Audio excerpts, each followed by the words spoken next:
الحمد لله نحمده ونستعينه ونستغفره ونؤمن به ونتوكل عليه. الحمد لله وحده والصلاة والسلام على سيد الرسل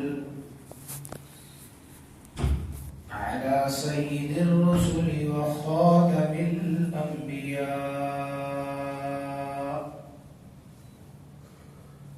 اللهم صل على سيدنا ومولانا محمد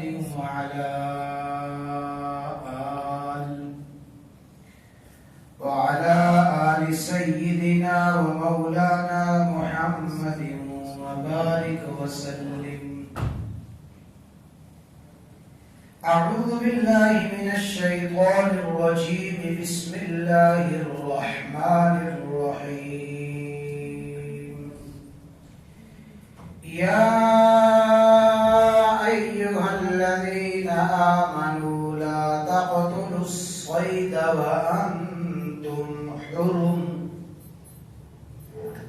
وقال الله تعالى: وحرم عليكم صيد البر ما دمتم حرما. صدق الله وصدق رسوله النبي الأمي الكريم. إن الله وملائكته يصلون على النبي يا أيها الذين آمنوا صلوا عليه وسلموا تسليما. اللهم صل على محمد وعلى آل محمد كما صليت على إبراهيم وعلى آل إبراهيم إنك حميد مجيد.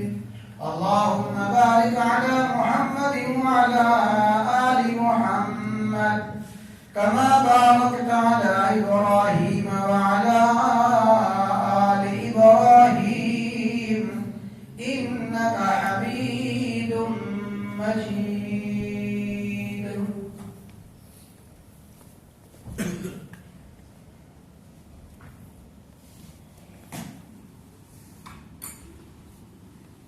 بزرگان محترم،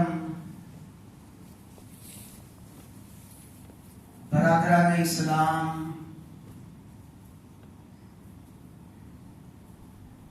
اشہور حج یعنی حج کے مہینوں میں سے پہلا مہینہ شوال جو کہ ختم ہونے کو ہے، دوسرا مہینہ ذی قعدہ، اور حج کے مہینوں میں سے تیسرا اور آخری مہینہ جس میں مناسک حج اور افعال حج ادا کیے جاتے ہیں وہ ذو الحجہ ہے، جو اسلامی سال کا آخری مہینہ ہے۔ اسی حوالے سے حج کے موضوع پر گفتگو چل رہی ہے۔ گزشتہ 2 خطبات جمعہ میں اسی موضوع پر چند باتیں عرض کی گئیں۔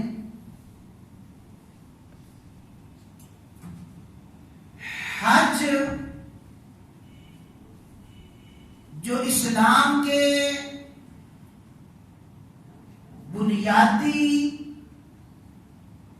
اور اساسی فرائض میں سے ہے، حج اسلام کا کتنا اہم فریضہ ہے اور حج کی کتنی اہمیت ہے،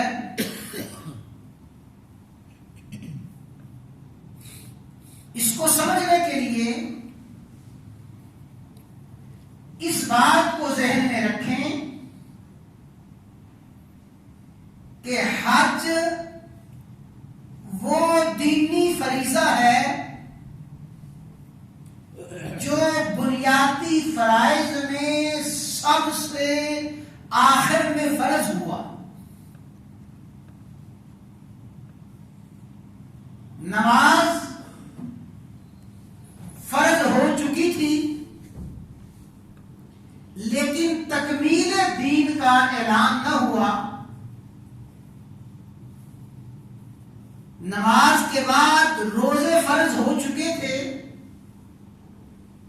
لیکن تکمیل دین کے مکمل اسلام کے مکمل ہونے کا اعلان نہ ہوا.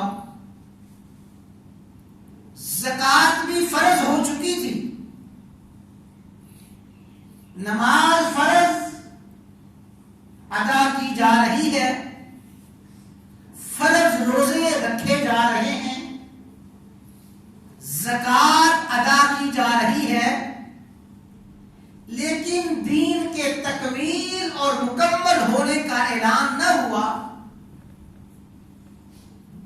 جب سن 9 ہجری میں حج فرض ہوا جو کہ بنیادی تمام فرائض کے بعد فرض ہوا,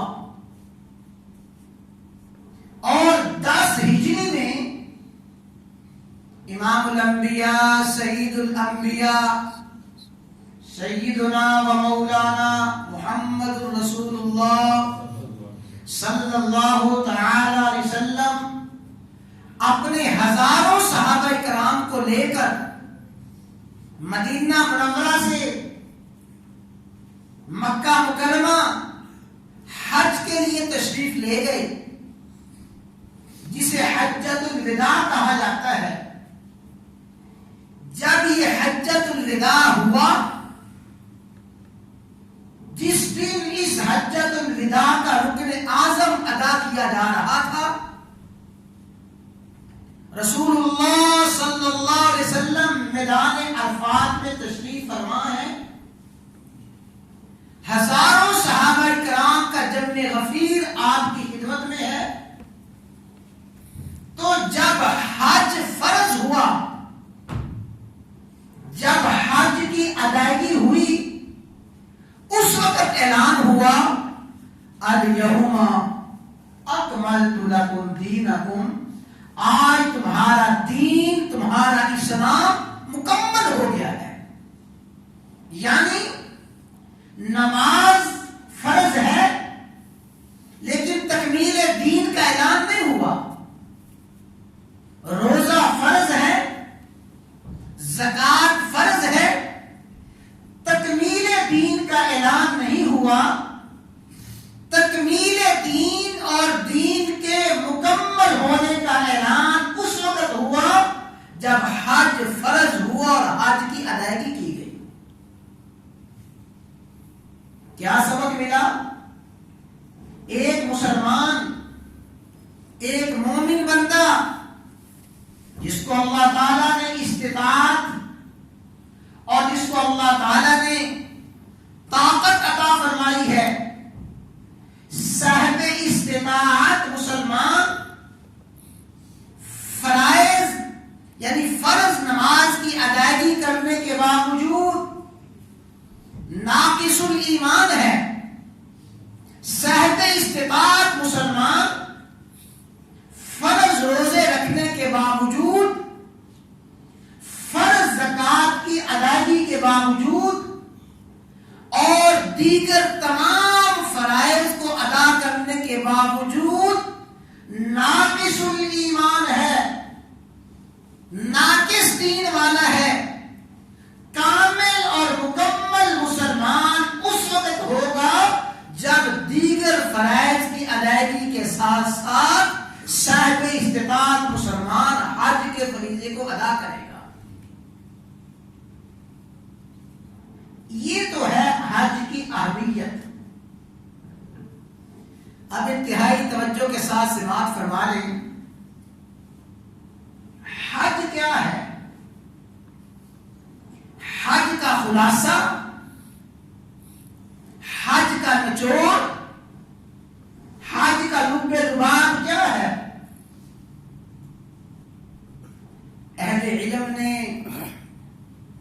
سمجھانے کے لیے نہایت آسان عام فہم الفاظ میں سمجھایا کہ ابھی حج کا خلاصہ یہ ہے، 4 متبرک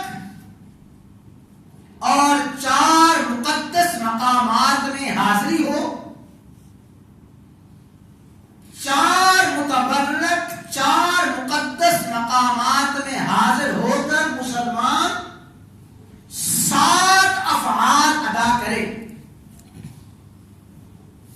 جگہیں، مقامات کتنے ہیں جی؟ 4 متبرک مقامات، 4 متبرک جگہ، وہاں پہ حاضری ہو اور 4 متبرک مقامات میں حاضر ہو کر 7 افعال کو، 7 ارکان کو اور 7 کاموں کو کرے۔ 7 کام کرے گا 4 مقدس مقامات میں حاضر ہو کر، بس اس کا حج ہو جائے گا۔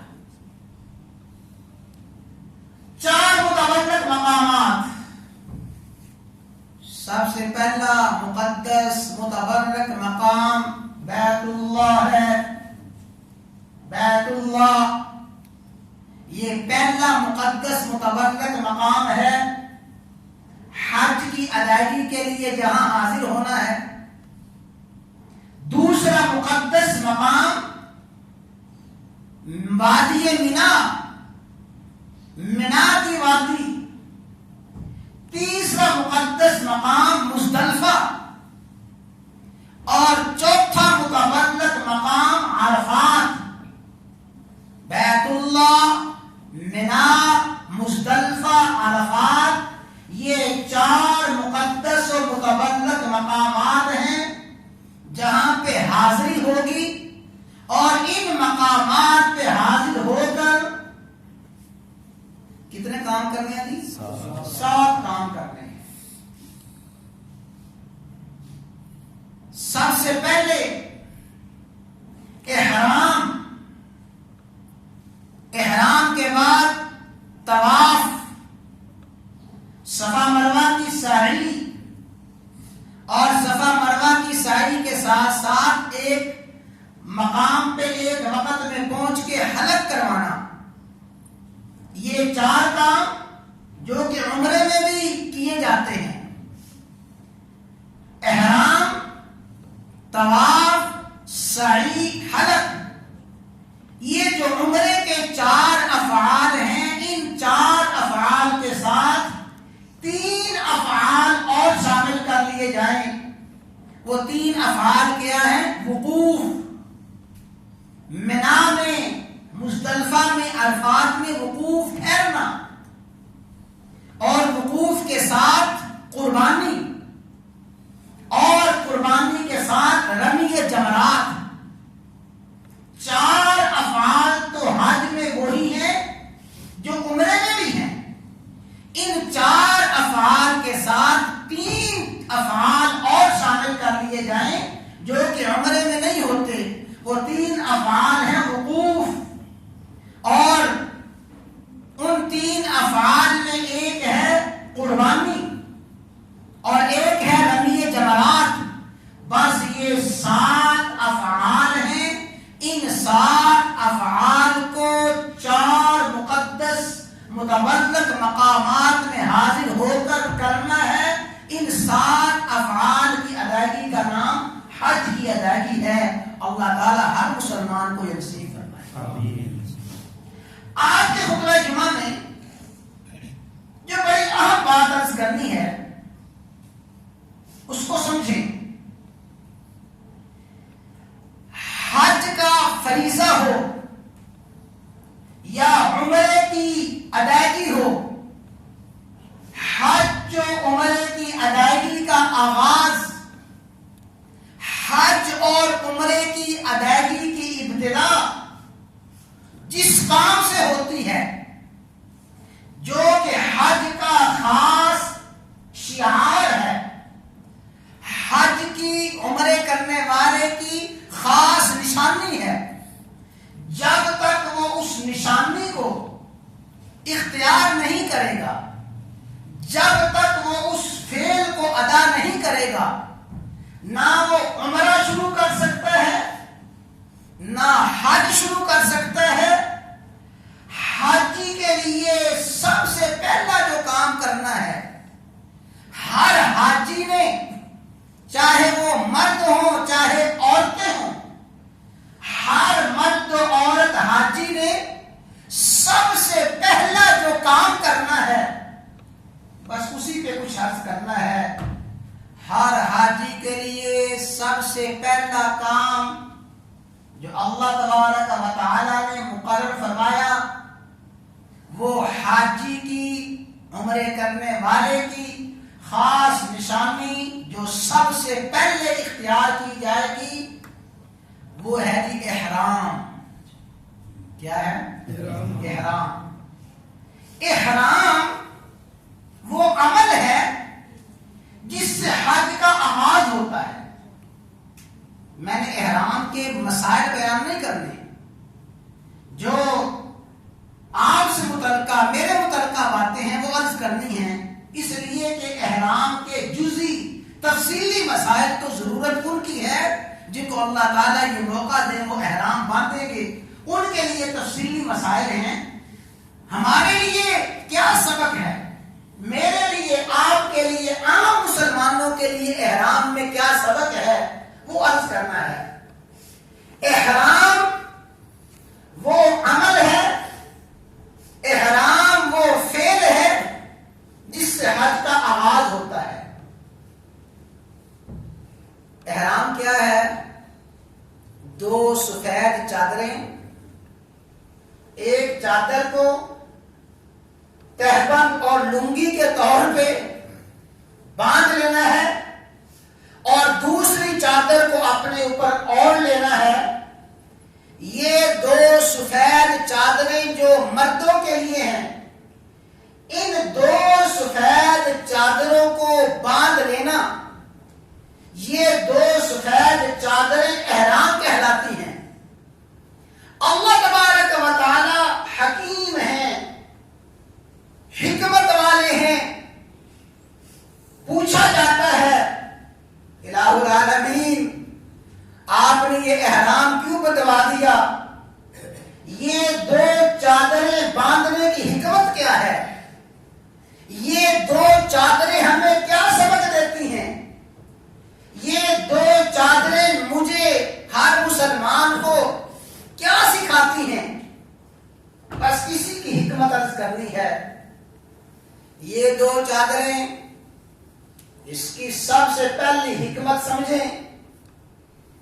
یہ دو چادریں اللہ تبارک و تعالی کی محبت الہیہ، محبت خداوندی کا اظہار ہے، اس لیے کہ مومن بندہ والذین آمنوا اشد حبا للہ، مومن کو سب سے زیادہ محبت اللہ تبارک و تعالی کی ذات کے ساتھ ہے۔ مومن محب ہے، رب العالمین محبوب حقیقی ہیں، حقیقی محبوب، سچے محبوب رب العالمین ہیں۔ یہ مومن بندہ دو چادریں باندھ کے محبت کا، اللہ تبارک و تعالی کے ساتھ پیار کا، عقیدت کا اظہار کرتا ہے۔ وہ کیسے؟ اس لیے کہ جب کسی بندے پر کسی کی محبت کا غلبہ ہوتا ہے، کوئی بندہ کسی کی محبت میں مست اور دیوانہ ہو جاتا ہے، پھر دیوانے محبوب کو اپنے قیمتی سے قیمتی لباس کی پرواہ نہیں ہوتی، اپنا قیمتی سے قیمتی لباس اس کے سامنے بے حیثیت ہو جاتا ہے، اسے نہ لباس کی پرواہ، کیوں؟ بس وہ محبوب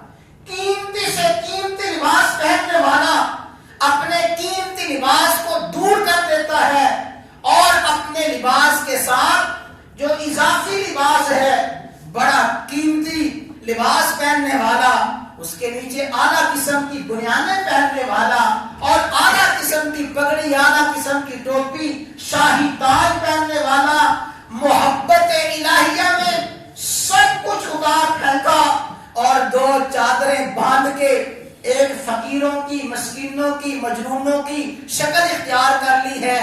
یہ احرام محبت الہیہ کا ایسا اظہار ہے، یہ احرام اللہ تعالیٰ کی عقیدت کا، اللہ کے پیار کا ایسا اعلان ہے۔ جب اس نے احرام باندھ لیا، جب محبوب کی محبت میں مست ہوا، اب سچے دیوانے کو اپنے جسم کی زیب و زینت کی پرواہ نہیں ہوتی۔ وہ محب ہی کیسا جا رہا ہے محبوب کے قدموں میں اور فکر ہو اپنے لباس کا، جا رہا ہے محبوب کی محبت میں مست پھر رہا ہے، اپنے جسم کی صفائی ستھرائی کا خیال ہو نہ۔ سچی محبت یہ ہے 2 چادریں باندھ لی، بس 2 چادریں باندھتے ہی ایسا مست ہوا، جسم کے بال بڑھ رہے ہیں بڑھتے رہیں، مونچھیں بڑھ رہی ہیں بڑھتے رہیں، داڑھی کے بال بڑھ رہے ہیں بڑھتے رہیں، حتیٰ کہ جسم میلا کچیلا ہو رہا ہے، جسم میلا کچیلا ہوتا رہے، ناخن بڑھ رہے ہیں ناخن بڑھتے رہیں، نہ ناخنوں کی پرواہ ہے، نہ بالوں کی پرواہ ہے، نہ جسم کی صفائی ستھرائی کی پرواہ ہے، حتیٰ کہ جسم میں میل کچیل ہے، نہ اسے صاف کرنے کی پرواہ ہے، خوشبو کی طرف کوئی توجہ نہیں ہے، ننگے سر ہو گیا ہے اور حقیقت میں ننگے پاؤں ہو گیا ہے۔ یہ تو اللہ تعالیٰ نے اعتدال رکھا کہ احرام باندھنے والے کو اتنی اجازت ہے کہ سادہ چپل پہن لے تاکہ کہیں پاؤں زخمی نہ ہو جائیں اور ایسا معذور نہ ہو جائے، افعال ادا نہ کر سکے، ورنہ ننگا سر، ننگے پاؤں اور اپنے جسم کے بال بڑے ہوئے، یہ بات ہمیں سمجھ نہیں آتی۔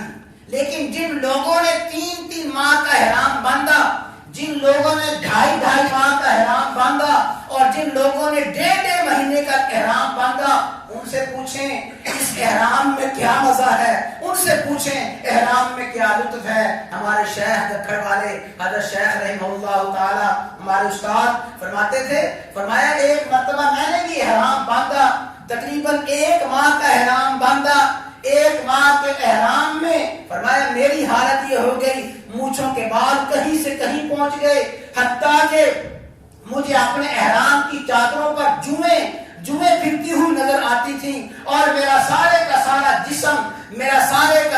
جسم میل سے لت پت ہو گیا تھا۔ اور ہمارے قریبی زمانے کے ایک بڑے عظیم انسان گزرے ہیں قدرت اللہ شہاب، انہوں نے اپنے شہاب نامے میں لکھتے ہیں کہ میں نے جب احرام باندھا اور احرام باندھ کے اسرائیل سے چلے تھے اور احرام باندھ کے جب چلے، فرمایا کئی دن گزر گئے، ہفتے گزر گئے، مہینے گزر گئے، ایک دن اچانک گزرتے کسی دکان پہ شیشہ لگا ہوا تھا، شہاب صاحب لکھتے ہیں بے اختیار میری نگاہ شیشے میں پڑی، جب شیشے میں میری نگاہ پڑی میں نے اپنی شکل دیکھی، اپنی شکل دیکھ کے خوفزدہ ہو گیا، اپنی شکل دیکھ کے ڈر گیا کہ یہ میری شکل ہے۔ وہ کیا ہے؟ محبت الہیہ میں ایسا مست ہو گیا ہے، ایسا دیوانہ اور مجنون ہو گیا ہے، اب اسے اپنے جسم کی کوئی پرواہ نہیں ہے۔ جب اس نے محبت الہیہ کا لباس پہن لیا، اب فرمایا رسول اللہ صلی اللہ علیہ وسلم نے، توجہ کے ساتھ حدیث سنیں، میرے آپ کے آقا نے فرمایا جس وقت مومن بندہ حج کرنے والا احرام باندھتا ہے، احرام باندھتے ہی اللہ کا مہمان بن جاتا ہے۔ اللہ اکبر، یہ شاہی مہمان ہے، یہ صرف شاہی مہمان نہیں، یہ شہنشاہ کا مہمان ہے، یہ شہنشاہ کا مہمان بن گیا ہے۔ فرمایا اللہ تعالیٰ کا یہ مہمان ہے، اب ایسا مہمان ہے، یہ مہمان اس خالق و مالک سے، اپنے محبوب سے جو کچھ مانگے گا وہ محبوب اسے عطا کرے گا۔ اس نے محبت میں انتہا کر دی ہے، خالق و مالک عطا میں انتہا کر دے گا۔ اور رسول اللہ صلی اللہ علیہ وسلم نے فرمایا کہ مومن بندہ جب احرام باندھتا ہے، احرام باندھا، سورج طلوع ہوا، اس نے احرام باندھا ہوا ہے، سورج غروب ہو گیا، احرام باندھا ہوا ہے، فرمایا جو ہی سورج غروب ہوتا ہے احرام باندھنے والے کے سارے گناہوں کو سورج اپنے ساتھ لے جاتا ہے، یعنی غروب شمس کے ساتھ ہی احرام باندھنے والے کے گناہ معاف، اگلے دن احرام باندھے رکھا وہ سارے کے سارے گناہ معاف ہوتے جا رہے ہیں۔ احرام باندھنے والا اللہ تبارک و تعالیٰ کی محبت کا اعلان کرتا ہے کہ میں اپنے خالق و مالک کی محبت میں مست ہو گیا ہوں اور مست ہو کے میں نے 2 چادریں باندھ لی ہیں۔ تو یہ حکمت ہے احرام کی، پہلی حکمت یہ ہے کہ احرام اللہ تعالیٰ کی محبت کا اعلان ہے، اللہ تعالیٰ کی عقیدت کا، اللہ تعالیٰ کے ساتھ دیوانگی اور مستگی کا اعلان ہے، وابستگی کا اعلان ہے جو احرام باندھنے والا اعلان کرتا ہے۔ اور دوسری حکمت سمجھیں، میں دوسری حکمت یہ ہے، اللہ اللہ اللہ، دوسری حکمت یہ 2 چادریں باندھ لی ہیں، در حقیقت یہ 2 چادریں اعلان ہیں اور یہ 2 چادریں آگاہ کر رہی ہیں، احرام باندھنے والے آج تم نے احرام باندھ لیا ہے، یہ بے سلی چادریں تو نے اپنے جسم پہ اوڑھ لی ہیں، یاد کر پھر وہ وقت آنے والا ہے جب تجھے ایسی ہی 2 بے سلی چادریں، ان سلی چادریں پہنائی جائے گی۔ آج تو خود پہن رہا ہے، آج تو ان چادروں کو خود اوڑھ رہا ہے، وہ وقت آ رہا ہے جب تیرا جسم حرکت نہیں کر سکے گا، تو ایک جسم پہ بیٹھی ہوئی مکھی کو نہیں اڑا سکے گا، پھر یہ 2 چادریں تجھے پہنائی جائیں گی۔ تو احرام کی 2 چادریں یاد دلاتی ہیں کفن کی چادروں کی، یاد دلاتی ہیں، آگاہ کرتی ہیں کفن کی چادروں کے بارے میں۔ یہ 2 چادریں اعلان ہے کہ آج یہ کفن پہن رہا ہے، لیکن یاد رکھ تجھے یہ موقع دیا جا رہا ہے کہ یہ 2 چادریں باندھ کے تجھے غنیمت اور تجھے وقت دیا جا رہا ہے، جتنا چاہے ذکر اذکار کر لے، جتنی چاہے دعائیں کر لے، جتنا چاہے استغفار کر لے، جتنی چاہے معافی مانگ لے، سب کچھ کر سکتا ہے۔ ہاں وہ وقت آنے والا ہے، وہ وقت آ رہا ہے جب یہ تجھے 2 چادریں پہنائی جائیں گی، ایسا بے بس ہوگا کہ تیرے جسم پہ مکھیاں بیٹھ رہی ہیں، مکھی نہیں اڑا سکے گا، پھر ایسا بے بس ہوگا لب نہیں ہلا سکے گا، ایسا بے بس ہوگا ہاتھ نہیں اٹھا سکے گا۔ اب یہ 2 چادریں، احرام کی چادریں جو تجھے پہنائی جا رہی ہیں، یہ 2 چادریں پہن کے تجھے کفن کی یاد دلائی جا رہی ہے۔ احرام کی چادریں باندھنے کے بعد تو بہت زیادہ گنجائش ہے، لیکن جب احرام کی چادروں کے بعد کفن کی چادریں پہن لے گا، ہر قسم کی مہلت ختم ہو جائے گی۔ حجۃ الوداع کا موقع ہے، ایک صحابی حاضر خدمت ہیں، یعنی حجۃ الوداع میں شریک تھے، وہ اپنی اونٹنی پہ سفر کر رہے تھے، احرام باندھا ہوا تھا، اونٹنی سے نیچے گرے، نیچے گرتے ہی ایسی چوٹ لگی، احرام کی حالت میں انتقال ہوا، روح پرواز کر گئی۔ رسول اللہ صلی اللہ علیہ وسلم نے فرمایا اسے احرام کی چادروں ہی میں لپیٹ دو، احرام کی چادروں ہی میں سے کفن دے دو، اور فرمایا جب کل قیامت کا دن ہوگا لبیک اللہم لبیک تلبیہ پڑھتا ہوا اپنی قبر سے اٹھے گا، تلبیہ پڑھتا ہوا اٹھے گا۔ اور اللہ تعالیٰ نے بہت سے خوش قسمت خوش نصیب مسلمانوں کو یہ بھی سعادت عطا فرمائی، کئی واقعات پیش آئے، بیت اللہ کا کوئی طواف کر رہا ہے، احرام باندھے ہوئے بیت اللہ کا طواف کر رہا ہے، طواف کرتے کرتے حالت احرام میں وقت آ گیا، یقیناً جن کو اللہ تعالیٰ نے یہ سعادت عطا فرمائی ہے، رسول اللہ صلی اللہ علیہ وسلم کے فرمان کے مطابق کل قیامت کے دن جب قبر سے اٹھیں گے تلبیہ کرتے ہوئے اٹھیں گے۔ تو احرام کی چادریں کفن کی یاد دلاتی ہیں، اور احرام کی چادریں کیا ہیں؟ احرام کی چادریں، اللہ، بس 2 باتیں ہیں۔ احرام کی چادریں کیا ہیں؟ احرام کی چادریں پہن کے سبق دیا جاتا ہے کہ آج تو نے اپنا قیمتی سے قیمتی لباس اتار پھینکا ہے، 2 چادریں معمولی چادریں باندھ لی ہیں، اب ایک بادشاہ وقت ہے، اس نے بھی 2 چادریں باندھی ہوئی ہیں، امیر ہے 2 چادریں باندھی ہوئی ہیں، وزیر ہے، سرمایہ دار ہے، جاگیردار ہے، کارخانہ دار ہے، بڑے سے بڑا مالک ہے، ارب مسلمان نے بھی 2 چادریں باندھی ہوئی ہیں. عام عوام کا خواص کا فرق ختم ہو گیا, آقا مولا کا فرق ختم ہو گیا.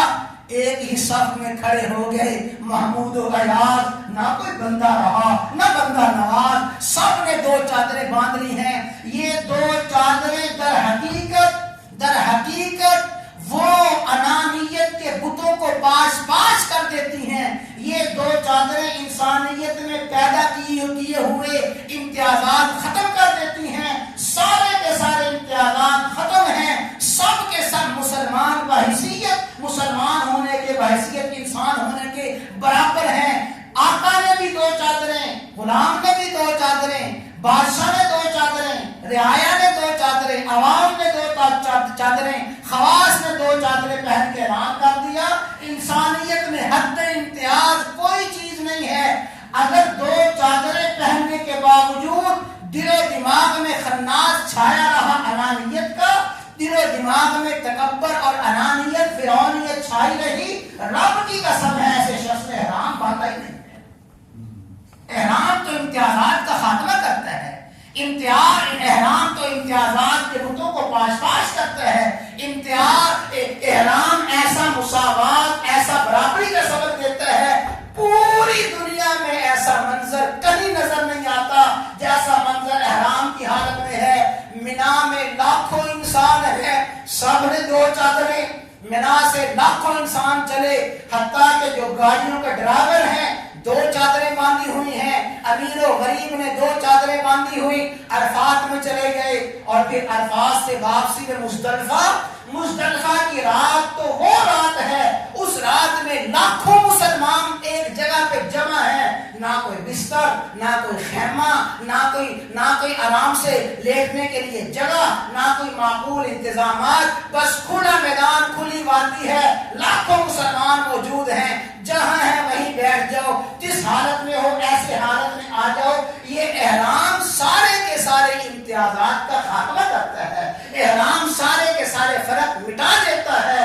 اللہ کرے کہ ہمیں سمجھ آ جائے احرام کی اہمیت کیا ہے, احرام کی حقیقت کیا ہے. احرام باندھنے کے باوجود امتیازات, اور امتیازات کے ساتھ ساتھ احرام باندھنے کے باوجود وہ غرور اور تکبر انانیت رہی. ایسے احرام باندھنے کا کوئی فائدہ نہیں ہے. احرام کی حکمت یہ ہے, احرام باندھنے والا اپنی عاجزی, بے کسی, بے بسی, اور پھر خالق و مالک کی, آقا اور خالق و مالک کی بڑائی اور کبریائی کا اعلان کرتا ہے. حکم ہوتا ہے جب احرام باندھ لیا ہے, احرام باندھنے کے بعد سب سے اعلیٰ ذکر, احرام باندھنے کے بعد سب سے افضل ذکر کیا ہے؟ فرمایا جو ہی احرام باندھا, احرام باندھنے کا آغاز یعنی احرام باندھنے کا آغاز جس ذکر سے ہوگا وہ ذکر ہے لبیک اللہم لبیک لبیک لا شریک لک لبیک ان الحمد والنعمت لک والملک لا شریک لک. جو ہی احرام باندھا ہے, احرام باندھتے ہی اپنے محبوب کی محبت کے نغمے گانا شروع کر دو, اپنے محبوب کی محبت کے نعرے لگانا شروع کر دو. یہ لبیک اللہم لبیک کیا ہے؟ یہ محبوب کے محبت کا اعلان ہے, محبوب کی محبت کا اظہار ہے. یہ ایسی محبت نہیں جسے چھپایا جائے, ایسی محبت نہیں جس کا اظہار نہ کیا جائے, ایسی محبت نہیں سنے ایسی محبت نہیں جس پہ شرمایا جائے, بلکہ فرمایا رسول اللہ صلی اللہ علیہ وسلم نے کہ احرام باندھنے کے بعد سب سے افضل عمل, سب سے اعلیٰ عمل تلبیہ ہے. تلبیہ پڑھتے جاؤ. رسول اللہ صلی اللہ علیہ وسلم فرمایا سب سے اعلیٰ عمل تلبیہ ہے. وہ لبیک اللہم لبیک پڑھنا ہے. یہ لبیک کیا ہے؟ یہ محبت کا اعلان ہے, اپنے محبوب کے ساتھ وفاداری کا اعلان ہے, اپنے محبوب کے ساتھ التزام اور ملتزم اور نپٹنے کا اعلان ہے کہ محبوب میں تیری محبت میں مست ہو گیا ہوں. تو احرام باندھنا ہے, اس کے بعد تلبیہ پڑھنا ہے, اور تلبیہ پڑھنے کے ساتھ ساتھ پھر حج کے افعال اور ارکان ادا کرنا شروع کرنے ہیں. بس تلبیہ پڑھتے جاؤ, یعنی محبوب کی محبت کے نعرے لگاتے جاؤ. بیت اللہ میں پہنچ گئے ہیں, نعرے لگاؤ محبت میں, حتیٰ کہ مینا میں پہنچ گئے یہی ذکر ہے, عرفات میں یہی ذکر ہے, مزدلفہ میں یہی ذکر ہے. جب تک آ کے جمرہ عقبہ پہلے شیطان کو کنکری نہ مار دی جائے, اس سے پہلے سب سے اعلیٰ ذکر افضل ذکر یہی تلبیہ ہے. تو احرام اور تلبیہ اور احرام باندھنا ہے میقات سے. میقات کے بارے میں بس آخری بات ہے. میقات کی 3 قسمیں ہیں. ایک ہے میقات عام مسلمانوں کے لیے جسے آفاقی کہا جاتا ہے, ہم آفاقی ہیں. اور ایک میقات ہے اہل ہل کے لیے, ہلی مسلمانوں کے لیے. اور تیسرا میقات کی قسم ہے حرمی اور مکی مسلمانوں کے لیے. جو عام دنیا بھر کے مسلمان ہیں ان کے لیے رسول اللہ صلی اللہ علیہ وسلم نے 5 میقات مقرر فرمائے. 5 میقات ذوالحلیفہ, جحفہ, ذات عرق, یلم. یہ 5 میقات ہیں پوری دنیا کے مسلمانوں کے لیے. رسول اللہ صلی اللہ علیہ وسلم نے یہ جگہ متعین فرمائی ہیں. ہندوستان, پاکستان, مشرقی مسلمان جو مشرق میں بسنے والے ہیں ان کے لیے, ہمارے لیے جو میقات ہے, ہمارے لیے میقات ہے ذات قرن. ذات قرن ہمارا میقات ہے. اس سے پہلے احرام باندھنا ہے. تو یہ احرام وہ عمل ہے جس سے حج کا آغاز ہوتا ہے. لیکن احرام محض 2 چادریں نہیں ہیں, اس میں بڑی حکمتیں ہیں, بڑی مسلطیں ہیں. 2-3 باتیں عرض کی گئی ہیں. دعا اللہ تعالیٰ ہر مسلمان کو ایسا ہی احرام باندھنے کی توفیق عطا فرمائے. ان حکمتوں کو سمجھتے ہوئے اللہ تعالیٰ ہمیں احرام باندھنے کی توفیق